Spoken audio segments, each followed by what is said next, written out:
Hi friends, സച്ചിയുടെയും രേവതിയുടെയും ഏറ്റവും പുതിയ വിശേഷങ്ങളിലേക്ക് എല്ലാവർക്കും സ്വാഗതം. അങ്ങനെ നമ്മുടെ രേവതിയുടെ ഒരു കസിൻസ് വിവാഹം ക്ഷണിക്കാനായിട്ട് വന്നിട്ടുണ്ട് കേട്ടോ. അങ്ങനെ നമ്മുടെ ചന്ദ്രോദയത്തിലേക്കാണല്ലോ എത്തിയിരിക്കുന്നത്. രേവതി അവരെ വിളിച്ചിട്ട് ഇരുത്തുന്നൊക്കെയുണ്ട്, കുടിക്കാൻ വെള്ളമൊക്കെ കൊടുക്കുന്നുണ്ട്. അവർ വന്നിരിക്കുന്നത് അവരുടെ മകളുടെ വിവാഹം ക്ഷണിക്കാനായിട്ടാണ് കേട്ടോ. അങ്ങനെ രേവതി പറയുന്നുണ്ട്, അയ്യോ നിങ്ങൾ ഇങ്ങോട്ട് വരേണ്ടിയിരുന്നില്ല, എന്നോടൊന്ന് ഫോൺ വിളിച്ച് പറഞ്ഞാൽ മതിയായിരുന്നല്ലോ എന്നേ.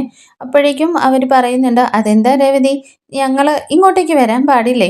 ഏയ് അതൊന്നുമല്ല, എല്ലാവർക്കും ഒരുപാട് വിളിയൊക്കെ കാണുമല്ലോ, അപ്പോൾ ബുദ്ധിമുട്ടിക്കണ്ടല്ലോ എന്ന് കരുതിയാണ് ഞാൻ അങ്ങനെ പറഞ്ഞതെന്ന് പറയണേ. അപ്പോഴേക്കും എന്തായാലും നീ താമസിക്കുന്ന വീടും നിന്റെ ആൾക്കാരെയൊക്കെ ഒന്ന് കാണാനായിട്ട് ഞങ്ങൾക്കും ആഗ്രഹമില്ലേ?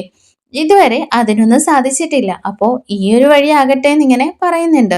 അപ്പോഴേക്കും ഭാര്യ പറയുന്നുണ്ട്, വന്നിരിക്കുന്ന ആളുടെ കൂട്ടത്തിലുള്ള ഭാര്യ പറയുന്നുണ്ട്, എന്തായാലും രേവതി, നീ ഇപ്പോൾ ചെറുപ്പത്തിൽ ഒരുപാട് കഷ്ടപ്പെട്ടതാണ്.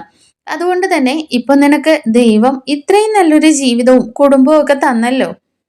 ഇതൊന്നും കാണാൻ നിന്റെ അച്ഛൻ ഇല്ലാതായി പോയതിലേ ഞങ്ങൾക്ക് സങ്കടമുള്ളൂ എന്ന് പറയാനേ. അപ്പോഴേക്കും രേവതിയുടെ മുഖമൊക്കെ അങ്ങ് വല്ലാണ്ടാവുന്നുണ്ട് അച്ഛനെ ഓർത്തിട്ട്. അപ്പോൾ ആ വന്നിരിക്കുന്ന ഹസ്ബൻഡ് പറയുന്നുണ്ട്, നീ എന്തിനാ ഇപ്പോൾ ഈ കാര്യങ്ങളൊക്കെ പറയുന്നത്? കണ്ടോ, രേവതിക്ക് വിഷമമായില്ലേ?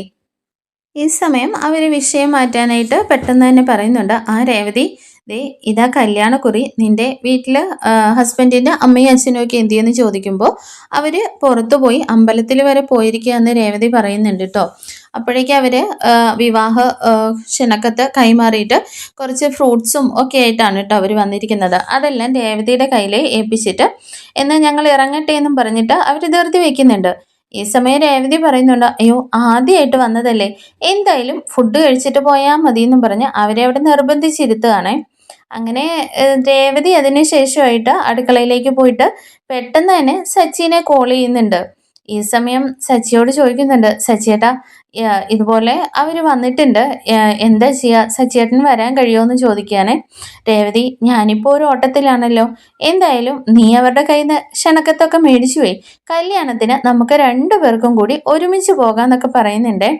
അപ്പോഴേക്ക് രേവതി പറയുന്നുണ്ട്, സച്ചിയേട്ടാ അവർ ആദ്യമായിട്ട് വന്നതല്ലേ, അവർക്ക് എന്തെങ്കിലും ഭക്ഷണമൊക്കെ കഴിക്കാൻ കൊടുത്തിട്ട് വിടാന്ന് ഓർത്ത് ഞാൻ അവരെ ഇവിടെ പിടിച്ചിരുത്തിയിരിക്കുകയാണെന്നേ. എന്താ രേവതി, അതിനെന്താ വല്ല ചിക്കനോ മറ്റോ മേടിക്കണോ? ഏയ് അതിനൊന്നും സമയമില്ല സച്ചിയേട്ടാ, ഇപ്പൊ ഞാൻ ഓൾറെഡി ഭക്ഷണമൊക്കെ ഉണ്ടാക്കി വെച്ചിട്ടുണ്ട്. ആ എങ്കിൽ പിന്നെ അവരെ നല്ല രീതിയിൽ ഭക്ഷണമൊക്കെ കൊടുത്ത് സമാധാനമായിട്ട് പറഞ്ഞയക്ക് രേവതി. ആ ശരി സച്ചിയേട്ടാ, എന്തായാലും സച്ചിയേട്ടൻ രാത്രി ഒരുപാട് വൈകാതെ വരണേന്നും പറഞ്ഞിട്ട് രേവതി അങ്ങ് കോള് കട്ട് ചെയ്യുന്നുണ്ട്. അങ്ങനെ രേവതിയാണെങ്കിൽ അവർക്ക് ഭക്ഷണമൊക്കെ വിളമ്പി കൊടുക്കുകയാണ് കേട്ടോ. അങ്ങനെ അവർ ഭക്ഷണം കഴിച്ചുകൊണ്ടിരിക്കുന്ന സമയത്താണ് നമ്മുടെ ചന്ദ്രമതി പുറത്തു പോയിരിക്കുകയാണല്ലോ. ചന്ദ്രമതി പെട്ടെന്ന് തന്നെ ഉള്ളിലേക്ക് കയറി വരുന്നുണ്ട്. രേവതി കുറച്ച് വെള്ളം ഇങ്ങെടുത്തേന്നും പറഞ്ഞാണ് വരുന്നത്. അങ്ങനെ രേവതി പെട്ടെന്ന് തന്നെ വെള്ളം എടുത്തുകൊണ്ട് കൊടുക്കുമ്പോൾ ചന്ദ്രമതി ഇത് കുടിച്ചുകൊണ്ടിരിക്കുമ്പോഴാണ് വീട്ടിനുള്ളിലിരുന്ന് രണ്ടുപേരും ഭക്ഷണം കഴിക്കുന്നത് കാണുന്നത്. ഇതാരാന്ന് ചോദിക്കുന്ന സമയത്ത് രേവതി അവരെ പരിചയപ്പെടുത്തി കൊടുക്കുന്നുണ്ട്. അമ്മേ, ഇതെൻ്റെ ബന്ധുക്കളാണ്, അവരുടെ മകളുടെ വിവാഹം ക്ഷണിക്കാനായിട്ട് വന്നതാണെന്ന് പറഞ്ഞിട്ട് ചന്ദ്രമതിനെ അവർക്കും പരിചയപ്പെടുത്തി കൊടുക്കുന്നുണ്ട്. എന്നാൽ ചന്ദ്രമതിക്കാണെങ്കിൽ പ്രത്യേകിച്ച് നമ്മുടെ രേവതിയുടെ ബന്ധുക്കളും കൂടിയാണല്ലോ, അവർ വന്നത് അത്ര ഇങ്ങോട്ട് സുഖിച്ചിട്ടില്ല കേട്ടോ. ഈ സമയം വന്നവരാണെങ്കിൽ ചന്ദ്രമതിയോട് വിശേഷമൊക്കെ അന്വേഷിക്കുന്നുണ്ടെങ്കിലും ചന്ദ്രമതി ഒന്നും കേൾക്കാത്ത മട്ടിൽ റൂമിലേക്ക് അങ്ങ് കയറി പോകുന്നുണ്ട്. ഈ സമയം നമ്മുടെ രേവതിക്ക് മനസ്സിലാവുന്നുണ്ട്, എന്തായാലും തൻ്റെ ബന്ധുക്കളെ അപമാനിച്ചു വിടുമെന്ന്. പെട്ടെന്ന് തന്നെ ചന്ദ്രമതിയുടെ പുറകെ രേവതിയും ചെല്ലുന്നുണ്ട് കേട്ടോ, അവർക്ക് ഭക്ഷണമൊക്കെ വിളമ്പി കൊടുത്തിട്ട്. അങ്ങനെ രേവതി റൂമിലേക്ക് ചെല്ലുമ്പോഴേ ചന്ദ്രമതി ചോദിക്കുന്നുണ്ട്, ആരാടിയത്? അമ്മേ, ഞാൻ പറഞ്ഞില്ലേ അതിൻ്റെ ബന്ധുക്കളാണെന്ന്, അവരെ വിവാഹം ക്ഷണിക്കാൻ വേണ്ടി വന്നതാ. വിവാഹം ക്ഷണിക്കാൻ വേണ്ടി വന്നവരാണെങ്കിലേ വിവാഹം ക്ഷണിച്ചിട്ട് ലെറ്ററും തന്നിട്ട് കല്യാണക്കുറിയും വെച്ചിട്ട് പോവുകയാണ് ചെയ്യേണ്ടത്. അല്ലാതെ വിവാഹം ക്ഷണിക്കാൻ വരുന്നവരെല്ലാം ഇവിടെ ഇരുന്ന് ഭക്ഷണം കൊടുക്കേണ്ട കാര്യമുണ്ടോയെന്ന് ചോദിക്കുകയാണ്. അപ്പോഴേക്ക് രേവതി പറയുന്നുണ്ട്, അമ്മേ അത് ഞാൻ നിർബന്ധിച്ചിട്ടാണ് അവർ ഭക്ഷണം കഴിക്കുന്നത്. ഞാൻ സച്ചിയേട്ടനോട് വിളിച്ച് ചോദിച്ചിരുന്നു, സച്ചിയേട്ടനാണ് പറഞ്ഞത് അവർക്ക് ഭക്ഷണം കൊടുത്തേ വിടാവൂന്ന്. ഓ, അവൻ അങ്ങനെയൊക്കെ പറയും, നീ അവനെ അങ്ങനെ അങ്ങ് മാറ്റി വെച്ചിരിക്കുകയല്ലേ എന്നും പറഞ്ഞിട്ടേ ഈ റോഡിൽ കൂടെ പോകുന്നവരെല്ലാം ഇവിടെ വിളിച്ചിരുത്തി എൻ്റെ വീട്ടിൽ ഭക്ഷണമൊന്നും കൊടുക്കാൻ പറ്റില്ല, അതും ഞാനില്ലാത്ത സമയം നോക്കി നീ വിളിച്ചു വരുത്തിയതായിരിക്കുമല്ലേ എന്നൊക്കെ ഇങ്ങനെ ചന്ദ്രമതി പറയുന്നുണ്ട്. അന്നേരം രേവതി ഇങ്ങനെ പറയുന്നുണ്ട് കേട്ടോ, അമ്മേ അതെൻ്റെ ബന്ധുക്കളാണ്, അവരാദ്യമായിട്ട് ഈ വീട്ടിലേക്ക് വന്നവരല്ലേ എന്ന് ചോദിക്കുകയാണേ. എന്നാൽ ചന്ദ്രമതി പറയുന്നുണ്ട്, പിന്നെ ഇത് സത്രമല്ലേ, വരുന്നവർക്കും പോകുന്നവർക്കും എല്ലാം ഭക്ഷണം വെച്ച് വിളമ്പാനായിട്ട് എന്നിങ്ങനെ ഒച്ച ഉണ്ടാക്കുകയാണ്. എപ്പോഴേക്കും അമ്മേ പതുക്കെ പറ, അവര് കേൾക്കും, നീ എന്താടി എന്നോട് കൽപ്പിക്കുവാണോ? അതെ, ചുമ്മാതല്ല ഇവിടുത്തെ സാധനങ്ങളെല്ലാം പെട്ടെന്ന് തന്നെ തീർന്നു പോകുന്നത്. അപ്പോൾ ഇവിടെ ആരും ഇല്ലാത്ത സമയം നോക്കി നിന്റെ വീട്ടുകാരെ വിളിച്ച് ഇവിടെ ഭക്ഷണം കൊടുക്കലായിരിക്കും നിന്റെ പരിപാടി എന്നൊക്കെ ചോദിക്കുന്നുണ്ട്. എന്നാൽ രേവതി പറയുന്നുണ്ട്, അമ്മേ ഇവിടെ വരുന്നവരാരും ഭക്ഷണം കഴിക്കാൻ വേണ്ടി വരുന്നവരല്ല, അവരൊക്കെ അത്യാവശ്യം നല്ല രീതിയിൽ ജീവിക്കുന്നവരാണമ്മേ, അവർക്ക് അതിൻ്റെ ഒന്നും ആവശ്യമില്ല, ഒരു സന്തോഷകാര്യം അറിയിക്കാൻ വേണ്ടി വന്നതാണ്. അമ്മ എന്തായാലും അവരെ ഇപ്പോൾ അപമാനിച്ച് ഇവിടെ നിന്ന് ഇറക്കി വിടലെന്ന് പറയാണേ. നീ എന്താടി എന്നോട് ഓർഡർ ഇടുവാണോ? പിന്നെ എന്തായാലും നിന്റെ വീട്ടുകാരല്ലേ, നിങ്ങൾ പൂ കെട്ടുമ്പോൾ അവരെ എന്തായാലും കുറെ പഴങ്ങൾ വിൽക്കുമായിരിക്കും എന്നൊക്കെ പറഞ്ഞിട്ട് ചന്ദ്രമതി ഇങ്ങനെ ഒച്ചയിടുകയാണ്. എന്നാൽ രേവതി പറയുന്നുണ്ട്, അമ്മേ ഒന്ന് പതുക്കെ പറ, അവര് കുറച്ചു നേരം അമ്മയൊന്ന് ക്ഷമിക്ക്, അവര് ഭക്ഷണം കഴിച്ചിട്ട് അവരൊന്ന് ഇറങ്ങിക്കോട്ടെ, അതിനുശേഷം അമ്മ എന്ത് വേണമെങ്കിലും പറഞ്ഞോ, അമ്മ എന്നെ രണ്ടടി വേണമെങ്കിലും തന്നോ എന്നൊക്കെ പറയുകയാണേ. എന്നാൽ ചന്ദ്രമതി ആണെങ്കിൽ അങ്ങ് കലി തുള്ളി നിൽക്കുകയാണ് കേട്ടോ. എന്താടി നീ എന്നെ അനുസരിപ്പിക്കാൻ നോക്കുവാണോ? ഞാൻ ഇപ്പൊ കാണിച്ചു തരാമെന്നും പറഞ്ഞിട്ട് റൂമിൽ നിന്ന് ചന്ദ്രമതി ഇങ്ങ് പുറത്തേക്ക് ഇറങ്ങി വരുന്നുണ്ട്. രേവതിയാണെങ്കിൽ അമ്മേ പ്ലീസ് അമ്മേ ദയവ് ചെയ്ത് കുറച്ചു നേരം കൂടി ഒന്ന് ക്ഷമിക്കമ്മേ എന്നൊക്കെ പറഞ്ഞിട്ട് കെഞ്ചിക്കൊണ്ട് രേവതി ചന്ദ്രമതിയുടെ പുറകെ പോകുന്നുണ്ട്. എന്നാൽ ചന്ദ്രമതി ഇതൊന്നും മൈൻഡ് ചെയ്യാതെ പാഞ്ഞു വരികയാണല്ലോ. ഈ സമയം ശ്രുതി പുറത്തു നിന്ന് കയറി വരുന്നുണ്ട്. അപ്പോഴേക്കും ശ്രുതി ചോദിക്കുന്നുണ്ട്, എന്താ ആൻറ്റി, എന്താ ഇവിടെ ഒരു ബഹളം? അതെ നോക്കൂ ശ്രുതി, എന്തായാലും നീ കറക്റ്റ് സമയത്താണ് വന്നത്, ഇവിടുത്തെ അന്യായങ്ങളൊക്കെ നീ തന്നെ ഒന്ന് നോക്കി അവരോട് ചോദിക്കുന്നു പറയുകയാണെ. എന്താ ആൻറ്റി എന്ന് ചോദിക്കുമ്പോഴേക്കും, നീ അങ്ങോട്ടേക്ക് നോക്ക്, ഇവിടുത്തെ സാധനങ്ങളൊക്കെ എങ്ങനെയാ തീരുന്നതെന്ന് ഇപ്പൊ കണ്ടില്ലേന്നും ചോദിച്ചിട്ട് അവരെ കാണിച്ചു കൊടുക്കുകയാണ് കേട്ടോ. ഈ സമയമാണ് അവരവിടെ ഇരുന്ന് ഭക്ഷണം കഴിക്കുന്നത് ശ്രുതിയും കാണുന്നത്. എന്നാൽ വന്നിരിക്കുന്നവർ പെട്ടെന്ന് തന്നെ ഭക്ഷണം കഴിപ്പ് നിർത്തിയിട്ട് അവർക്ക് കാര്യമൊന്നും മനസ്സിലാക്കാതെ എന്താണ് ഇവര് ഇങ്ങനെ സംസാരിക്കുന്നതെന്നൊക്കെ കരുതിയിട്ട് ഇങ്ങനെ പരസ്പരം ഇങ്ങനെ ചോദിച്ചുകൊണ്ടിരിക്കുകയാണ്. രേവതി അപ്പോഴും പറയുന്നുണ്ട് കേട്ടോ, അമ്മേ ഒന്ന് പതുക്കെ പറയമ്മേ, എന്തായാലും അവര് കേൾക്കില്ല എന്നൊക്കെ ചോദിക്കുകയാണേ. അവരെ കേൾക്കുന്നെങ്കിൽ കേൾക്കട്ടെടി, ഇതേ എൻ്റെ വീടാണ്, ഇവിടെ പതുക്കെ പറയണോ ഉറക്കെ പറയണോ എന്നൊക്കെ ഞാൻ തീരുമാനിക്കും എന്നൊക്കെ പറയാനേ. അപ്പോഴേക്കും അവര് ചോദിക്കുന്നുണ്ട്, എന്താ രേവതി, എന്തെങ്കിലും പ്രശ്നമുണ്ടോ? ആ പിന്നെ പ്രശ്നമില്ലാതെ നിങ്ങളിപ്പോ കാണിക്കുന്നത് എന്താ? ഇവിടുത്തെ സാധനങ്ങളൊക്കെ തീരുന്നതേ എങ്ങനെയാണെന്ന് ഞാൻ ആലോചിച്ചുകൊണ്ടിരിക്കുകയായിരുന്നു, ഇപ്പോഴല്ലേ കയ്യോടെ പിടികൂടിയത്. ഈ വീട്ടില് ആരുമില്ലാത്ത സമയം നോക്കിയിട്ട് വന്നങ്ങ് തിന്നിട്ട് പോവാന്ന് കരുതിയോ എന്ന് ചോദിക്കാനേ. ഈ സമയം അവർ ചോദിക്കുന്നുണ്ട്, എന്താ നിങ്ങൾ ഇങ്ങനെയൊക്കെ പറയുന്നത്? നിങ്ങൾ തെറ്റിദ്ധരിച്ചിരിക്കുകയാണെന്ന് തോന്നുന്നു, ഞാൻ രേവതിയുടെ അമ്മയുടെ ചേച്ചിയാണെന്ന് പറയുകയാണേ. അപ്പോഴേക്കും ആരാണെങ്കിൽ എനിക്കെന്താ, അതെ നിങ്ങൾ വന്ന് കത്ത് തരാനാണ് വന്നെങ്കിൽ കത്ത് തന്നിട്ട് അതേപടി പൊക്കോണം, അല്ലാതെ ഇവിടെ തിന്നും കുടിച്ചും അങ്ങ് കഴിയാന്നൊന്നും വിചാരിക്കണ്ടെന്ന് പറയുകയാണേ. ഇത് കേൾക്കുമ്പോഴേക്കും അവർക്കങ്ങ് വല്ലാണ്ടാവുകയാണ്. അങ്ങനെ അവർ ഭക്ഷണം കഴിക്കുന്നത് നിർത്തിയിട്ട് പെട്ടെന്ന് തന്നെ അവിടെ നിന്ന് അങ്ങ് എഴുന്നേൽക്കുകയാണ് കേട്ടോ. അപ്പോഴേക്ക് രേവതി അങ്ങ് കരയുകയാണ്. ഭയങ്കരമായിട്ട് സങ്കടം വന്ന് നിൽക്കുന്ന രേവതിയുടെ മുഖത്ത് നോക്കിയിട്ട് അവർ പറയുന്നുണ്ട്, എന്തായാലും രേവതി, നീ ജീവിക്കാൻ വന്ന വീട് വലുതാണല്ലോ എന്നോർത്ത് ഞങ്ങൾ ഒരുപാട് സന്തോഷിച്ചു. എന്നാൽ ഈ വീട്ടിലുള്ളവരുടെ മനസ്സിന് അത്ര വലിപ്പം പോരെന്ന് ഞങ്ങൾക്കിപ്പോൾ മനസ്സിലായി, ഞങ്ങൾ ഇറങ്ങട്ടെ എന്നും പറഞ്ഞിട്ട് അവരിറങ്ങുകയാണേ. അപ്പോഴേക്കും ചന്ദ്രമതി പറയുന്നുണ്ട്, അതെ ഒന്ന് നിന്നേ, നിങ്ങൾ ഭക്ഷണം കഴിക്കുന്നത് നിർത്തിയിട്ടൊന്നും പോകണ്ട. ഇനിയിപ്പോൾ സാധാരണയായിട്ട് നിങ്ങളൊന്ന് ചിന്തിച്ചു നോക്കിയേ, നിങ്ങൾ വീട്ടിലില്ലാത്തപ്പോൾ, ഒരു അമ്മായിയമ്മ വീട്ടിലില്ലാത്തപ്പോൾ മരുമകള് വീട്ടിൽ വരുന്നവർക്കൊക്കെ ഭക്ഷണം വിളമ്പി കൊടുത്താൽ നിങ്ങൾക്കാണെങ്കിൽ അത് ഇഷ്ടപ്പെടുമോ? അതിനെ ഞാനൊന്ന് ചോദ്യം ചെയ്തെന്നേ ഉള്ളൂ എന്ന് കരുതിയിട്ട് നിങ്ങളത് മുഴുവൻ കഴിക്കാതെ പോകേണ്ട കാര്യമൊന്നുമില്ല. പിന്നെ നിങ്ങൾ പുറത്തു പോയിട്ട് ഇനി രേവതിയുടെ അമ്മായിയമ്മ ഭക്ഷണം മുഴുവൻ കഴിപ്പിച്ചില്ല, ഭക്ഷണം കഴിക്കാതെ ഞങ്ങളെ ഇറക്കി വിട്ടു എന്നൊന്നും പറഞ്ഞു നടക്കണ്ടല്ലോ എന്നൊക്കെ ഇങ്ങനെ ചന്ദ്രമതി പറയുന്നുണ്ട്. അവരുടെ കൂട്ടത്തിലുള്ള ആ സ്ത്രീ ഉണ്ടല്ലോ, അവർ പറയുന്നുണ്ട്, ഏയ് ഞങ്ങൾ അങ്ങനെയൊന്നും പറഞ്ഞു നടക്കുന്നവരല്ല, എന്തായാലും നിങ്ങൾ അതൊന്നും ഓർത്ത് പേടിക്കണ്ടെന്ന് പറയണേ. എന്നിട്ട് രേവതിയോട് പറയുന്നുണ്ട്, രേവതി എന്തായാലും നീ സന്തോഷമായിട്ടാണ് ഇവിടെ കഴിയുന്നതെന്ന് നീ എല്ലാവരോടും പറഞ്ഞിട്ടുണ്ടല്ലോ, അതെന്തായാലും ഇന്ന് ഞങ്ങൾ കണ്ടു ബോധ്യപ്പെട്ടു. എന്തായാലും നീ നന്നായിട്ട് ഇരിക്കെന്ന് പറഞ്ഞിട്ട് അവരവിടെ നിന്ന് അങ്ങ് ഇറങ്ങുന്നുണ്ട്. അങ്ങനെ അവരങ്ങ് പോയി കഴിയുമ്പോഴേക്കും രേവതിയാണെങ്കിൽ ചന്ദ്രമതിയുടെ അടുത്തേക്ക് ഇങ്ങനെ വരുന്നുണ്ട് കേട്ടോ. ഈ സമയം ചന്ദ്രമതി പറയുന്നുണ്ട്, കണ്ടില്ലേ ശ്രുതി, എൻ്റെ വീട്ടിൽ വന്നിട്ട് അവള് ആളില്ലാത്ത സമയത്ത് കുടുംബക്കാരെ മുഴുവൻ വിളിച്ച് തീറ്റിച്ച് വിടുന്നതും പോരാഞ്ഞിട്ട് അവരുടെ ദേഷ്യം കൂടി ഞാൻ ഇവിടെ കാണണമെന്ന് പറഞ്ഞിട്ട് ചന്ദ്രമതി ഇങ്ങനെ പറയാണേ. അപ്പോഴേക്ക് രേവതി വന്നിട്ട് പറയുന്നുണ്ട്, ദേ അമ്മേ, അമ്മയോട് ഞാൻ കാല് പിടിച്ച് പറഞ്ഞതല്ലേ അവരൊന്ന് പോയി കഴിഞ്ഞിട്ട് അമ്മ എന്ത് വേണമെങ്കിലും പറഞ്ഞോന്ന്. ഇപ്പൊ നോക്ക്, അവരെത്രമാത്രം മനസ്സ് വേദനിച്ചായിരിക്കും ഇവിടെ നിന്ന് ഇറങ്ങി പോയിട്ടുണ്ടായിരിക്കുക. ദേ അമ്മേ, അവര് ഭക്ഷണം കഴിക്കാൻ നിവൃത്തിയില്ലാത്ത വീട്ടിലൊന്നുമല്ല. അവര് അവരുടെ മകളുടെ വിവാഹം ക്ഷണിക്കാൻ വേണ്ടിയിട്ട് സന്തോഷത്തോടു കൂടി ഇവിടെ കയറി വന്നതാണ്. ഞാനാണ് അവരെ നിർബന്ധിച്ച് ഭക്ഷണം കഴിക്കാൻ വേണ്ടി ഇരുത്തിയത്. എന്നിട്ടിപ്പോ അമ്മ അവരെ ഇത്രയും അപമാനിച്ച് ഇറക്കി വിടേണ്ട കാര്യമില്ലായിരുന്നു എന്നൊക്കെ പറയുന്നുണ്ടേ. അപ്പോഴേക്ക് ചന്ദ്രമതി പറയുന്നുണ്ട്, അതെ, നീയേ കല്യാണക്കത്ത് തരാൻ വന്നവരാണെങ്കിൽ അവർക്ക് വല്ല കുടിക്കാൻ വെള്ളവും കൊടുത്തിട്ട് അവരെ ഇവിടെ നിന്ന് പറഞ്ഞയക്കണം.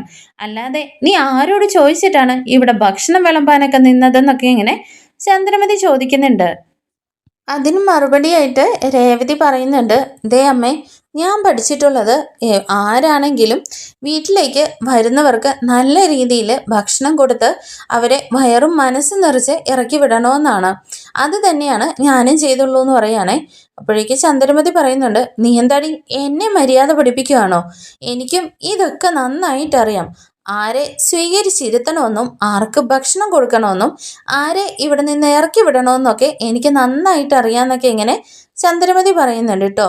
ഇത് കേൾക്കുമ്പോഴേക്കും ശ്രുതി പറയുന്നുണ്ട്, ദേ നോക്ക് രേവതി, എന്തായാലും ആൻറ്റിയോട് ചോദിക്കാതെ അവർക്ക് ഭക്ഷണം കൊടുത്തത് തെറ്റ് തന്നെയല്ലേ? എന്താ ശ്രുതി നീ ഇങ്ങനെ പറയുന്നത്? ഞാൻ എൻ്റെ ഹസ്ബൻഡിനോട് ചോദിച്ചിട്ട്, ഭർത്താവിനോട് ചോദിച്ചിട്ട് തന്നെയാണ് അവർക്ക് ഭക്ഷണം കൊടുത്തതെന്നിങ്ങനെ രേവതി പറയുന്നുണ്ട് കേട്ടോ. എന്നാൽ ചന്ദ്രമതി വീണ്ടും തുള്ളിക്കൊണ്ടിങ്ങി വരുന്നുണ്ട്. എന്താടി നീ എന്താ വിചാരിച്ചു വെച്ചിരിക്കുന്നത്? കെട്ടിയോനും കെട്ടിയോളും കൂടി ഇവിടെ കിടന്നങ്ങ് ആടാന്നോ? ഇതേ എൻ്റെ വീടാണ്. ഇവിടെ ആര് വരണം, ആർക്ക് ഭക്ഷണം കൊടുക്കണമെന്നൊക്കെ തീരുമാനിക്കുന്നത് ഞാനാണെന്നൊക്കെ ഇങ്ങനെ ചന്ദ്രമതി പറയുന്നുണ്ട്. അതിനുശേഷമായിട്ട് ചന്ദ്രമതി ആണെങ്കിൽ ഡൈനിങ് ടേബിളിലേക്ക് പോയി നോക്കിയിട്ട് അവർ ഭക്ഷണം ഇങ്ങനെ കൈയിട്ടിട്ട് കഴിക്കാതെയാണല്ലോ പോയിരിക്കുന്നത്. ഇത് കണ്ടില്ലേ ശ്രുതി, ഇത്രയും ഭക്ഷണം വേസ്റ്റാക്കി ഇരിക്കുന്നു. എന്തു പറയാനാ, ഉണ്ടെങ്കിലും ഇല്ലെങ്കിലും രോക്ഷത്തിന് ഒരു കുറവും ഇല്ല എന്നൊക്കെ പറഞ്ഞിട്ടിങ്ങനെ എന്തായാലും ഇത്രയും ഭക്ഷണം വേസ്റ്റാക്കി. എടി ഞങ്ങൾക്ക് വിശക്കുന്നുണ്ട്, നീ പോയി പെട്ടെന്ന് തന്നെ ഭക്ഷണം റെഡിയാക്കെന്നൊക്കെ പറഞ്ഞിട്ട് ചന്ദ്രമതി അവിടെ നിന്ന് ദേഷ്യപ്പെട്ടിട്ട് റൂമിലേക്ക് അങ്ങ് കയറി പോകുന്നുണ്ട്. ഈ സമയം ചന്ദ്രമതിയുടെ പുറകെ ശ്രുതിയും അങ്ങ് കയറി പോകുന്നുണ്ട്. അങ്ങനെ പിന്നീടായിട്ട് കാണിക്കുന്നത് രേവതിയാണെങ്കിൽ പൂ കൊടുക്കാനായിട്ടൊക്കെ ഇങ്ങനെ പോകുന്നുണ്ട്. ഈ സമയം ചേച്ചിമാരെല്ലാവരും കൂടി ഇങ്ങനെ ഇരുന്ന് പൂ കെട്ടിക്കൊണ്ട് സംസാരിക്കുകയാണല്ലോ. അങ്ങോട്ടേക്ക് രേവതിയും ചെല്ലുന്നുണ്ട് കേട്ടോ. രേവതി ചെന്നിട്ട് ഇങ്ങനെ ഭയങ്കര വിഷമിച്ചിങ്ങനെ എന്തോ ചിന്തിച്ചിങ്ങനെ ഇരിക്കുകയാണ്. ഈ സമയം ഇവരിതൊന്നും ശ്രദ്ധിക്കുന്നേയില്ല കേട്ടോ. അങ്ങനെ ഒരു ചേച്ചി അവരുടെ ഹസ്ബൻഡ് കുടിച്ചിട്ട് വന്നിട്ട് ബോധമില്ലാതെ ഇങ്ങനെ ചെയ്യുന്ന കാര്യങ്ങളെക്കുറിച്ചൊക്കെ ഇങ്ങനെ പറഞ്ഞുകൊണ്ടിരിക്കുകയാണ് വലിയ തമാശയാക്കിയിട്ട്. അപ്പോഴേക്ക് കൂട്ടത്തിലുള്ള ഒരു ചേച്ചിയാണെങ്കിൽ പറയുന്നുണ്ട്, കണ്ടില്ലേ രേവതി, കുടിച്ചിട്ട് വന്നിട്ട് ബോധമില്ലാതെ ഇവരൊക്കെ എന്തൊക്കെയാ കാട്ടിക്കൂട്ടുന്നതെന്നൊക്കെ ചോദിക്കുകയാണേ. അപ്പോഴേക്ക് രേവതി ഇതൊന്നും കേൾക്കുന്നേ ഇല്ല കേട്ടോ.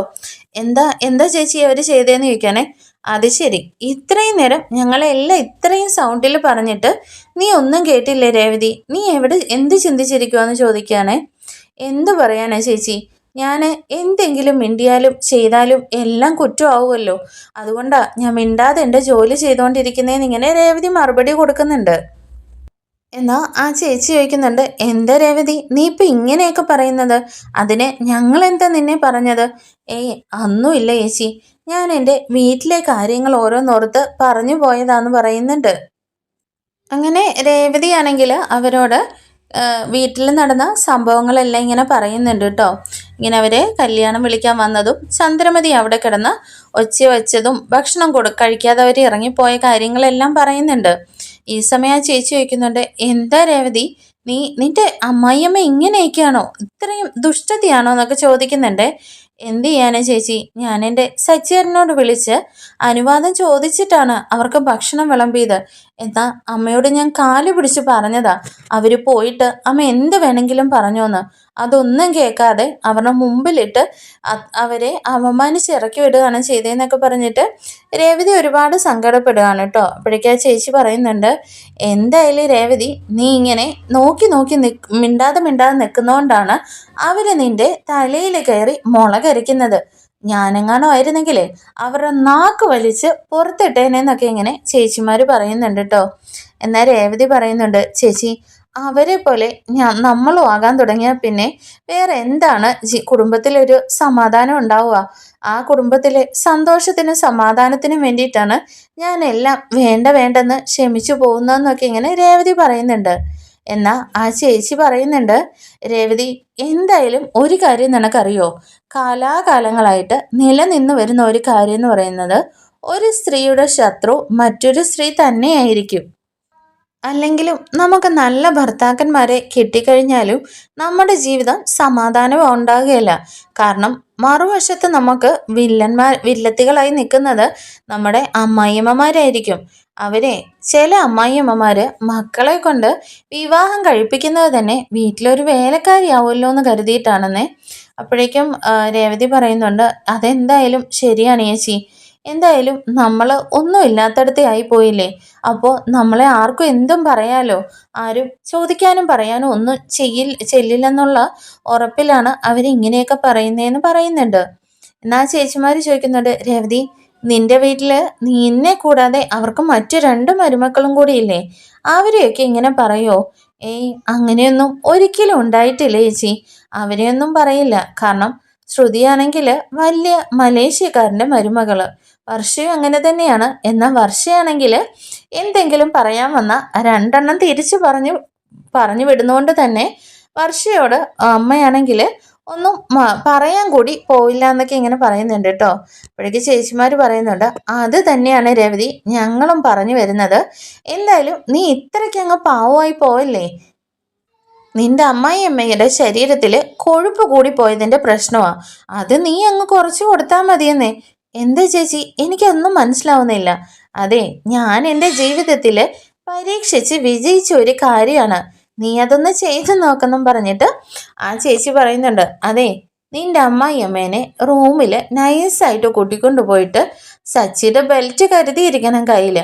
അതുകൊണ്ട് 2 എണ്ണം ഒന്ന് പൊട്ടിച്ചു നോക്ക്. പുറത്ത് ആരും അറിയില്ല. അവരുടെ കൊഴുപ്പ് തന്നെ അങ്ങ് ഇളകിക്കോളൂ എന്ന് പറയുന്നുണ്ടേ. എന്നാൽ രേവതി ചോദിക്കുന്നുണ്ട്, അയ്യോ ചേച്ചി എന്താ ഈ പറയുന്നത്? ഒന്നുമല്ലെങ്കിലും സച്ചിയേട്ടൻ്റെ അമ്മയല്ലേ, അവര് പ്രായത്തിൽ നമ്മളെക്കാളും മുതിർന്നവരുമല്ലേ, അവരെയൊക്കെ അങ്ങനെ ചെയ്യാൻ പാടുണ്ടോ എന്ന് ചോദിക്കുകയാണേ. പിന്നല്ലാതെ രേവതി ജീവിക്കാൻ വേണ്ടിയിട്ട് ഒരുപാട് പ്രതീക്ഷകൾ വെച്ച് ജീവിതത്തിലേക്ക് വരുന്ന പെൺകുട്ടികളെ ജീവിക്കാൻ അനുവദിക്കില്ലെങ്കിൽ പിന്നെ ഇവരെയൊക്കെ പിന്നെ എന്താ ചെയ്യേണ്ടത്? എൻ്റെ അമ്മയമ്മയാണെങ്കിൽ ഇതിലൊക്കെ കണക്കായിരുന്നു.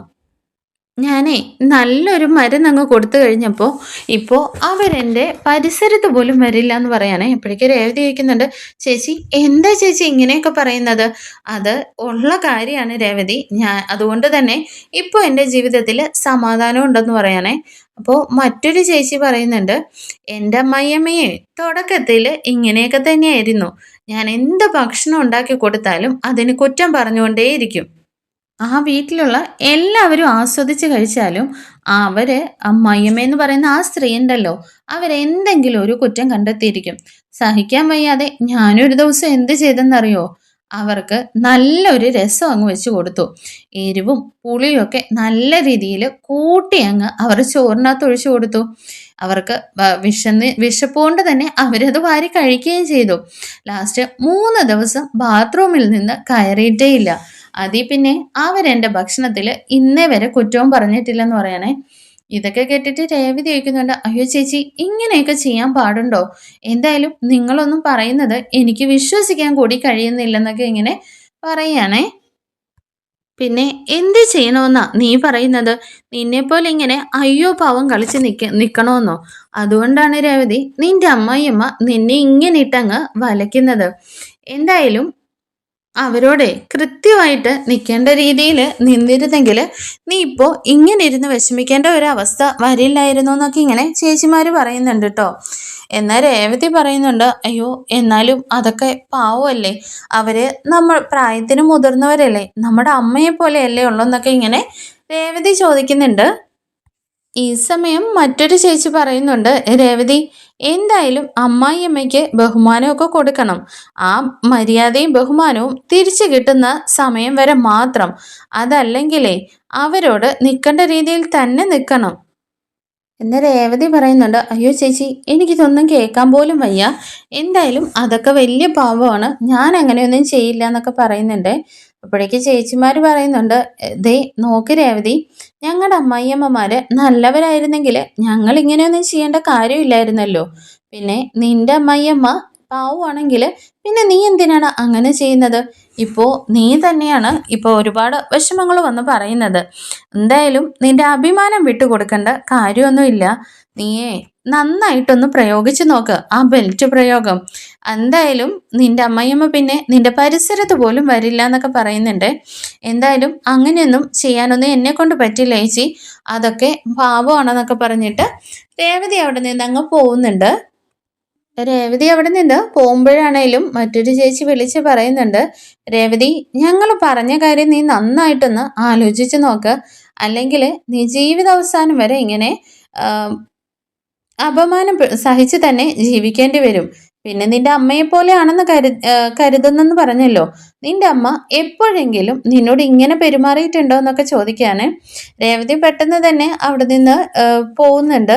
പിന്നീടായിട്ട് കാണിക്കുന്നത് നമ്മുടെ ചന്ദ്രമതിയാണല്ലോ. ചന്ദ്രമതി വീട്ടിലിരുന്നിങ്ങനെ TV കണ്ടുകൊണ്ടിരിക്കുകയാണ്. ഈ സമയം ശ്രുതിയാണെങ്കിൽ പുറത്തുനിന്ന് കയറി വരുന്നുണ്ട് കേട്ടോ, അമ്മയെന്ന് വിളിച്ചുകൊണ്ട്. എന്താടാ എന്ന് ചോദിക്കുമ്പോൾ, അമ്മേ എനിക്ക് ഭയങ്കരമായിട്ട് തണുക്കുന്നു അമ്മയെന്നും പറഞ്ഞിട്ട് ഓടി വന്നിട്ട് ചന്ദ്രമതിയുടെ അടുത്തേക്ക് ഇരിക്കുകയാണേ. എന്താ പുറത്ത് മഴ പെയ്യുന്നുണ്ടോ? ഏയ് ഇല്ലമ്മേ, എനിക്ക് ഒരു പനിക്കോളാണെന്ന് തോന്നുന്നു, എനിക്ക് നന്നായിട്ട് തണുക്കുന്നു അമ്മയെന്നും പറഞ്ഞിട്ട് ചന്ദ്രമതിയോട് ഇങ്ങനെ ചേർന്നിരിക്കുവാണേ. അപ്പോഴേക്ക് ചന്ദ്രമതി അവിടെ നിന്ന് അങ്ങ് തള്ളി മാറ്റുകയാണ് കേട്ടോ. അതെ, നിനക്ക് പനിയാണെങ്കിൽ അങ്ങോട്ടേക്ക് മാറിയിരിക്കുക, അല്ലെങ്കിൽ എനിക്കും പടരുമെന്ന് പറയുന്നുണ്ട്. ദേ അമ്മേ അങ്ങനെയൊന്നും പറയല്ലേ അമ്മ എന്നൊക്കെ പറഞ്ഞിട്ട് ശ്രുതി അങ്ങോട്ടേക്ക് മാറിയിരിക്കുകയാണ്. അപ്പോഴേക്ക് ചന്ദ്രമതി ചോദിക്കുന്നുണ്ട്, അല്ല നിനക്ക് രാവിലെ ഇവിടെ നിന്ന് പോകുമ്പോൾ പ്രശ്നങ്ങളൊന്നും ഇല്ലായിരുന്നല്ലോ, പെട്ടെന്ന് എങ്ങനെയാ നിനക്ക് പനി പിടിച്ചതെന്ന് ചോദിക്കണേ. അതെ, AC-ക്കകത്തൊക്കെ ഫുൾ ടൈം ഇരിക്കുന്നതല്ലേ അമ്മേ, ചിലപ്പോൾ അത് പിടിക്കാതെ വന്നതായിരിക്കും.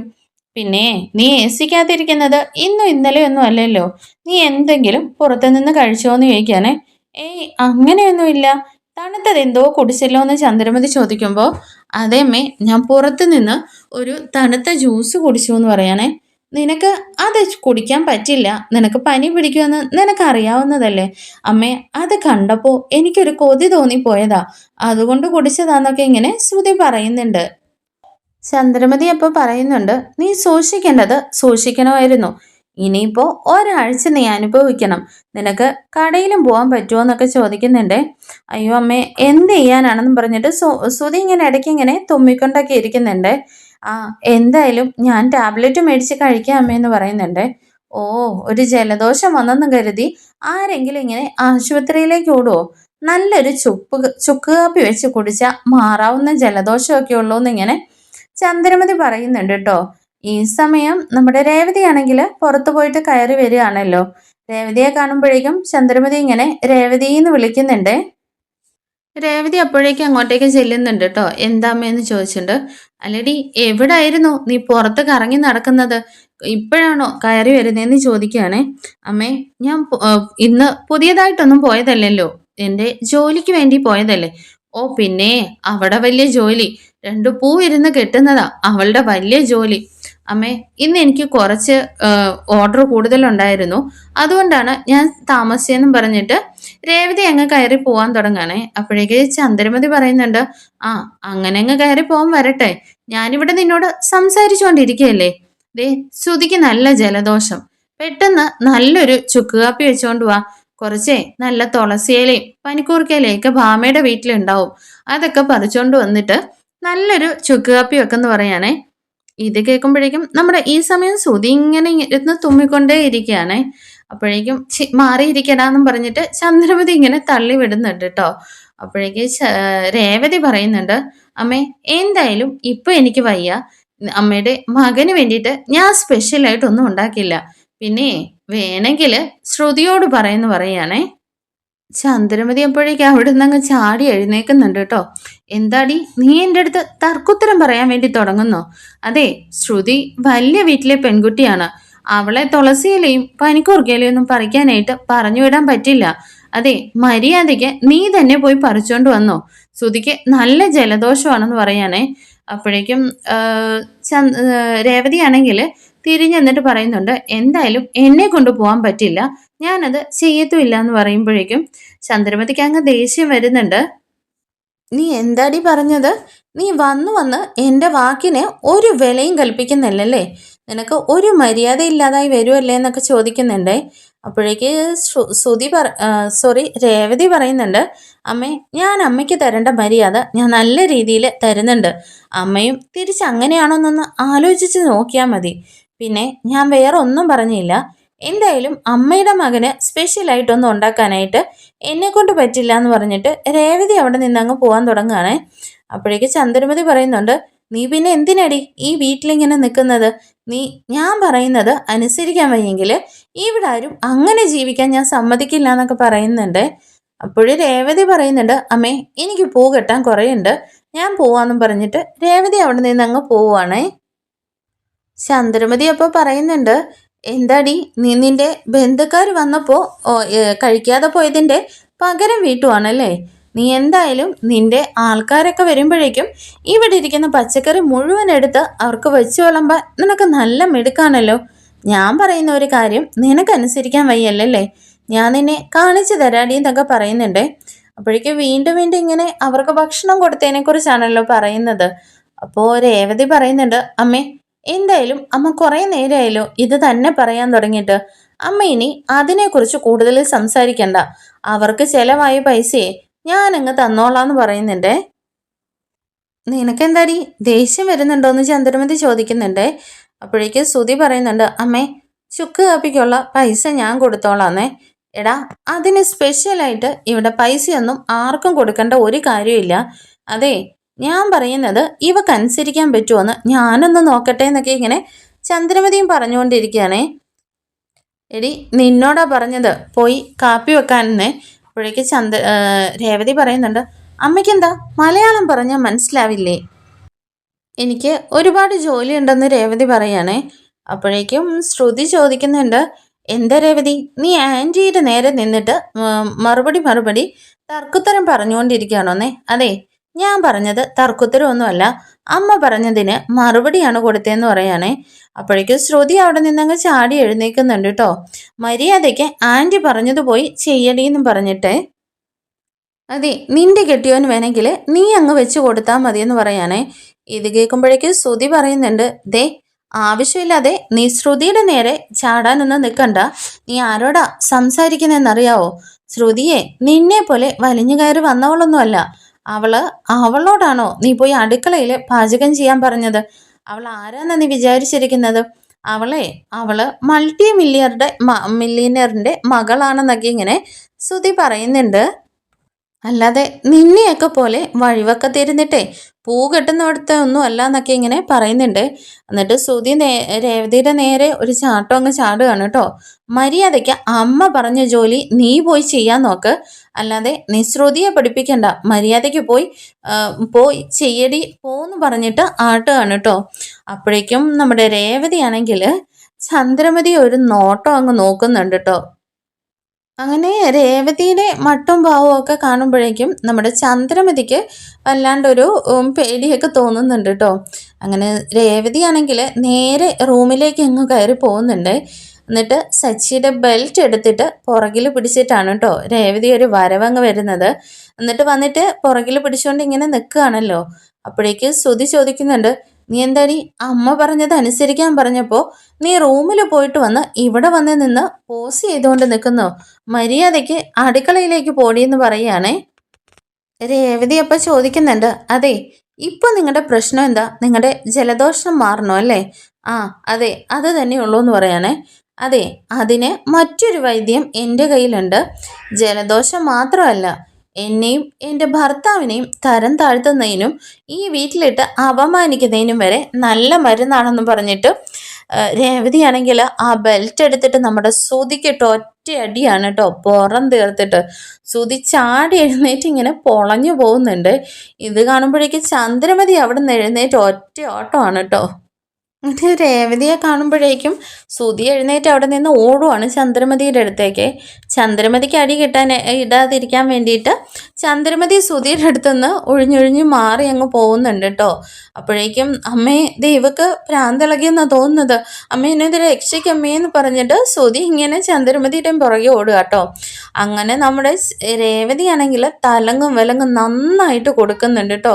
അപ്പോഴേക്കും ശ്രുതി ചോദിക്കുന്നുണ്ട്, നിർത്ത്, നീ എന്തിനാ എന്നെ ഇപ്പം ഇങ്ങനെ അടിക്കുന്നേന്നേ? അതെ, എന്താണെന്ന് നിനക്കറിയില്ലല്ലേ?